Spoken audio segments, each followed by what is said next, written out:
ಸಾಬುದಾನಿ ನೆನೆಸದೆ ಆಲೂಗಡ್ಡೆ ಕುದಿಸದೆ ಒಂದು ಕ್ರಿಸ್ಪಿಯಾದಂಥ ಸ್ನ್ಯಾಕನ್ನು ತೋರಿಸ್ತಾ ಇದ್ದೀನಿ ರೀ. ನಮಸ್ಕಾರ ಎಲ್ಲರಿಗೂ. ಅಮ್ಮಾಸ್ ಕೈರುಚಿ ಚಾನಲ್ಗೆ ಸ್ವಾಗತ. ಆ ಇನ್ಸ್ಟಂಟ್ ಸ್ನ್ಯಾಕನ್ನು ಹ್ಯಾಂಗೆ ಮಾಡೋದು ಅಂತ ತೋರಿಸ್ಕೊಡ್ತೀನಿ ರೀ. ನಾನಿಲ್ಲಿ 1 ಕಪ್ ಸಾಬುದಾನಿ ತೊಗೊಂಡಿನಿ ರೀ. ಒಂದು ಶುಭ್ರವಾದ ಬಟ್ಟೆಯಿಂದ ಚೆನ್ನಾಗಿ ಉಜ್ಜಿ ಸ್ವಚ್ಛ ಮಾಡ್ಕೊಂಡೀನಿ ರೀ. ಇದನ್ನು ನೀರಿನಿಂದ ವಾಶ್ ಮಾಡ್ಕೊಳಂಗಿಲ್ಲ ರೀ, ಯಾಕಂದ್ರೆ ವಾಶ್ ಮಾಡ್ಕೊಂಡ್ರೆ ಇದು ಪೌಡ್ರ್ ಆಗಂಗಿಲ್ಲ ರೀ. ಈಗ ಸಾಬುದಾನಿ ಜಾರಲ್ಲಿ ಹಾಕಿ ಪೌಡ್ರ್ ಮಾಡ್ಕೋಬೇಕ್ರಿ.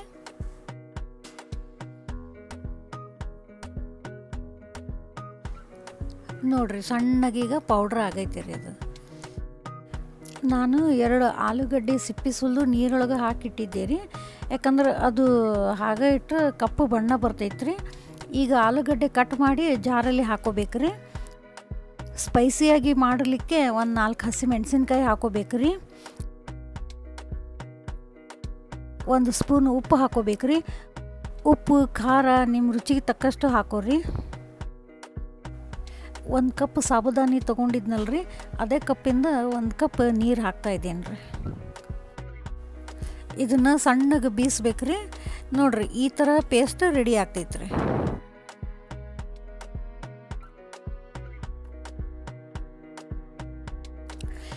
ನಂತರ ಒಂದು ಬೌಲಲ್ಲಿ ಹಾಕಿ ಇದನ್ನು ಒಂದು 5 ನಿಮಿಷ ಹಾಗೆ ಬಿಡಬೇಕ್ರಿ.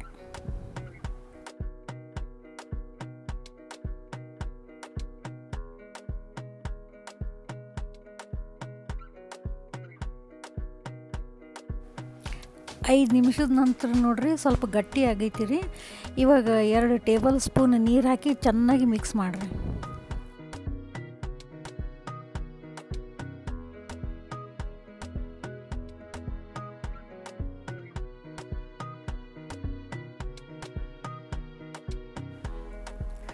ಎಣ್ಣೆ ಮೊದಲೇ ಬಿಸಿ ಮಾಡೋಕೆ ಇಟ್ಟಿದ್ದೆ ರೀ, ಅದು ಬಿಸಿ ಆಗೈತಿ. ನಾವೀಗ ಬ್ಯಾಟ್ರ್ ಮಾಡಿದ್ದೇವಲ್ರಿ, ಅದನ್ನು ತಗೊಂಡು ಪಕೋಡಿ ಥರ ಬಿಟ್ಕೊತ ಹೋಗ್ಬೇಕ್ರಿ. ಈ ಥರ ನೀವು ಸಾಬುದಾನಿ ನೆನೆಸದೆ ಏಕ್ದಮ್ ಟೇಸ್ಟಿ ಕುರ್ಕುರೆ ಆದಂಥ ಪಕೋಡೆ 10 ನಿಮಿಷದಾಗ ರೆಡಿ ಮಾಡ್ಕೋಬೋದು ರೀ. ಮೀಡಿಯಮ್ ಫ್ಲೇಮ್ದೊಳಗೆ 3 ರಿಂದ 4 ನಿಮಿಷ ಕರಿಯಿರಿ.